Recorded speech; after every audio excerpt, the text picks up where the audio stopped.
non pop police solo ឲ្យទាំងអស់ហើយអ្នកពាក់សមុខកដៅអត់មានណាឆ្ងាយទេនោះគឺ Richter អ្នកដែលបង្ហាញខ្លួននៅក្នុងយល់ស័ព្ទរបស់ Jacket ពេលហ្នឹង Jacket ក៏បានសួរទៅ Richter ដែលមានរឿងកាត់ឡើងប៉ុន្តែ Richter ក៏អត់ដឹងអីដែរហ្នឹង Richter គ្រាន់តែជាឃាតករពាក់សមុខដូចតែ Jacket ដែរលើកទូរស័ព្ទធ្វើតាមពាក្យគេនិយាយហើយចប់តែមិនដឹងជាមូលហេតុអ្វីបានសមាគមងឹតហ្នឹងចង់សម្លាប់ Jacket យើងអាចជ្រើសរើសសម្លាប់ឬមួយក៏ទុកឲ្យ Richter រស់ប៉ុន្តែក្នុង Hotline Miami 2 លើកលែង Richter នោះគឺ Canon បន្ទាប់ពីមើលឯកសារដែលប៉ូលីសប្រម៉ែប្រមូលបាន Jacket ក៏បានអាស័យដ្ឋាន mission ចុងក្រោយរបស់សមាគមងឹតហ្នឹងនោះគឺសម្បុក Mafia Rossi ម្ដងនេះមិនបាច់ទូរស័ព្ទទេមកទេ Jacket ចូលទៅក្នុងហើយម្នាក់អញ solo ទាំងអស់តែអាមេ Mafia Rossi នៅក្នុងហ្នឹងក៏អាចគេចផុតពី Jacket ដែរនៅពេលអ្វីៗចប់ Jacket ក៏ដោះសមុខក្បត់ចោលបឺតបរិយមកស៊ឺតដូច Sigma ច្បាស់ណាស់សាច់រឿងវាមិនតាន់ចាប់ទេពួកយើងបន្តសាច់រឿង Hotline Miami 1តែម្ដងនេះយើងចូលតួជាតួអង្គម្នាក់ទៀតនោះគឺ Biker ហ្នឹងឯអាអ្នកដែល Jacket ស្លាប់ហ្នឹងពេលហ្នឹងយើងក៏ដឹងថា Biker ក៏ជាឃាតករមួយទៀតរបស់សមាគមងងឹតហ្នឹងដែរ Biker ចូលរួមជាមួយសមាគមងងឹតហ្នឹងដើម្បីចង់កាប់ស្លាប់តែប៉ុណ្្នឹងទេដោយសារតែគាត់ចូលចិត្តកាប់ស្លាប់ប៉ុន្តែនៅពេលឲ្យធ្វើ mission ពាក់ព័ន្ធជាមួយរឿងនយោបាយ Biker ឃើញចុចដកសូវស្រួលទេហ៎ពេលហ្នឹង Biker ក៏សុំដកខ្លួនចេញពីសមាគមងងឹតហើយមូលហេតុនោះគឺគាត់កាប់ចាក់ធុញហើយក៏ចង់កាប់ចាក់ទៀតទេប៉ុន្តែចាក់ចេញពីសមាគមហ្នឹងរបៀបម៉េចទេ Biker ក៏ចាប់ផ្ដើមស៊ើបដឹងការប្រំពីសមាគមងងឹតហ្នឹងបន្តិចម្ដង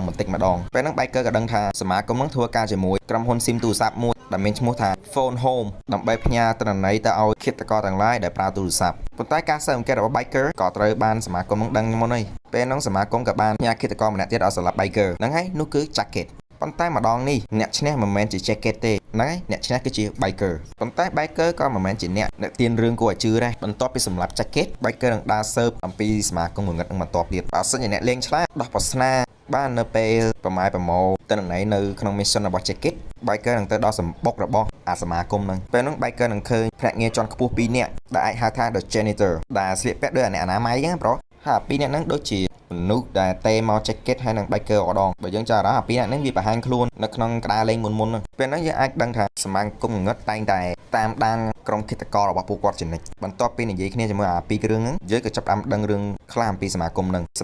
មានឈ្មោះថា 50 Blessing ដែលមានឈ្មោះថាសមាគមស្រឡាញ់ជាតិការពារយុទ្ធធម៌ប៉ុន្តែអំពើដែលសមាគមនឹងធ្វើអត់ខុសអីពីពួកអក្រមភាវកម្មទេហើយសមាគមនឹងបង្កើតឡើងដើម្បីកុំឲ្យខាងប្រទេសរុស្ស៊ីលោកដៃចូលទៅក្នុងប្រទេសអាមេរិកច្រើនពេកតាំងពីនយោបាយរហូតទៅដល់ក្រុម Mafia ប៉ុន្តែរឿងតែមួយទៅបែកមេចេញជាពីររបៀបហ្នឹងរវាង Jacket ហើយនិង Biker យើងក៏មិនដឹងថាជឿអាមួយណាដែរព្រោះអាពីរហ្នឹងដូចជាអសូវស្រួលដែរហ្នឹងបើតាម Jacket រឿងទាំងអស់ហ្នឹងគ្រាន់តែជាការដេកយល់សប្តិនៅពេលគាត់នៅក្នុងប៉ែតែប៉ុណ្ណោះចំណែក Biker វិញយើងអាចឃើញអាផ្ទះហ្នឹងដូចជាមានស្រាបយ៉ាដួអានេះអាណាហើយមានមនុស្សប្រុសមួយស្រីមួយទៀតនោះឡោវាពងស្វឹងស្រែវាអង្គុយសមាសម័យក៏មិនដឹងហើយទាំង Jacket ហើយនិង Biker